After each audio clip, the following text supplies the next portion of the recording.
And at a time when a Russia-Ukraine ceasefire is supposed to be within sight, Putin has now begun the biggest military conscription of Russian men in years. Joining us to now discuss is Kervin, former lead intelligence, surveillance, and reconnaissance coordinator for the U.S. Army, as well as the host of This Week Explained podcast. Good to see you, Kervin. How do you read Putin's move of significantly expanding the military at this time? Well, first of all, it's always a pleasure to be on here with you guys, and happy Thursday. What I said from the very beginning, before this invasion in 2022, when Putin was kind of making his rounds to meet diplomatic leaders and government leaders and say he had no intention to invade Ukraine at this point, I said, take Putin at his actions and not at his words. And his actions at that point were to push troops on the border between Ukraine and Russia in one of the largest mobilizations in a few years. And now we're seeing one of the biggest conscriptions in quite a few years. So what does this say? It tells me Putin has no desire for peace without the full capitulation from Ukraine to give Russia everything that Putin desires. In light of that, Trump is trying to defend that by threatening tariffs on the countries who do business with Russia, specifically on their oil, if Putin doesn't get serious about the ceasefire. Do you expect it to come to that?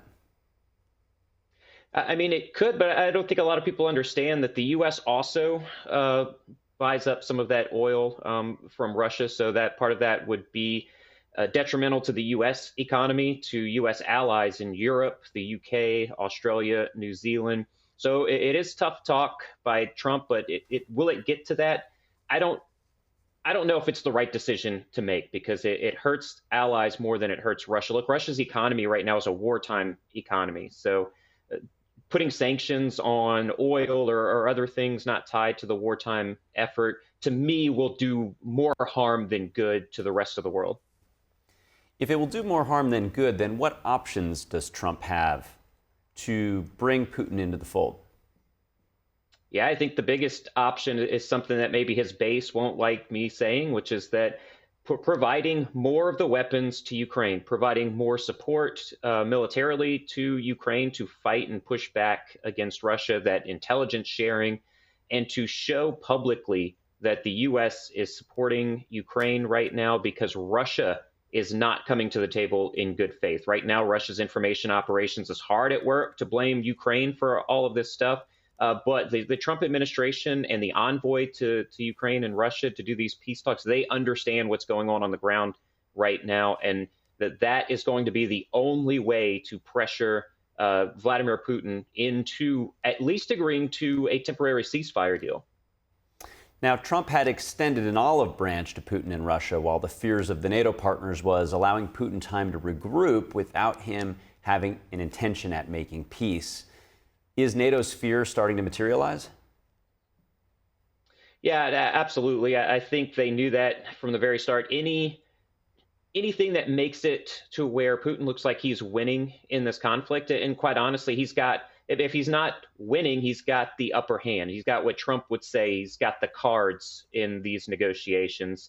And so kind of the U.S. and the Trump administration capitulating a little bit to Putin, to do a sort of ceasefire towards the energy infrastructure and the Black Sea, which was very much pro-Russia ceasefire deal right there. That's really given Putin much more leverage to stall these talks out, and now we're seeing that. In terms of Putin sort of baiting us, as you might be explaining, to have to lean on military options, arming Ukraine, intelligence sharing, how does China then play into that? Because the more that we support Ukraine, the more we sort of are playing into, I think, what China wants, which is to divert our military efforts away from the Asia theater and potentially the terrorist threats, the Islamic terrorist threats. So how does the China-Russia partnership play into the decision to remilitarize?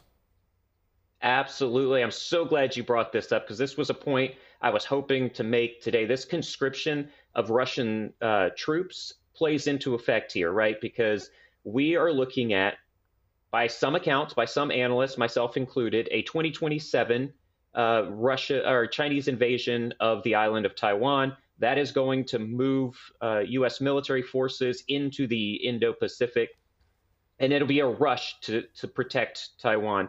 At that point, what happens there? How quickly can U.S. forces get there? But the other question that you brought up, which was brilliant, was that if we're supplying all these munitions to Ukraine and we're having to ramp up our own production of military equipment and munitions, what does that do in a large-scale conflict operation, or LISCO, with a great power? It handcuffs the United States.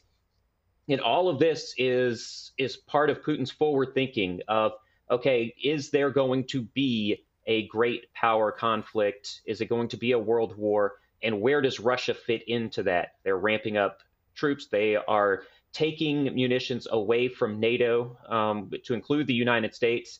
And all of that plays in effect to China as well. What Iran is doing right now, which is boldly and publicly threatening U.S. forces, so that, and then using their proxies so that the United States has to use those munitions, and less munitions in a large-scale combat operations could be devastating for the U.S. military. Two quick questions I want to get in here before we have to wrap up. It seems like energy becomes the wild card, right? Because you were saying that we ourselves, the U.S., is buying a lot of this Russian oil. How quickly can we ramp up energy to neutralize that advantage for Russia? Well, it's very simple. The United States has a vast wealth of energy, natural gas, petroleum, oil from all across.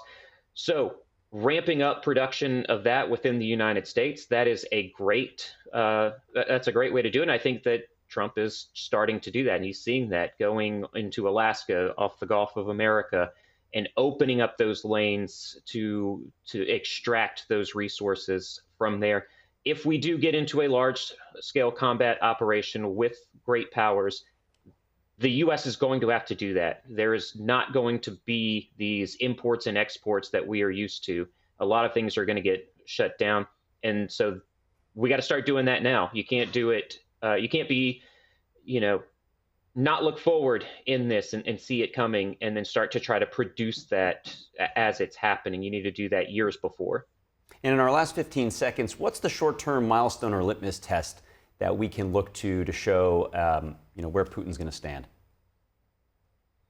That's going to be his actions. Does he ramp up operations within Ukraine to push for more land in Ukraine? So if we start seeing pushing closer and closer to Kyiv because of this, then we understand and we identify that that Putin is not ready for peace, and he may not be ready for peace until this is completely done and he has all of Ukraine.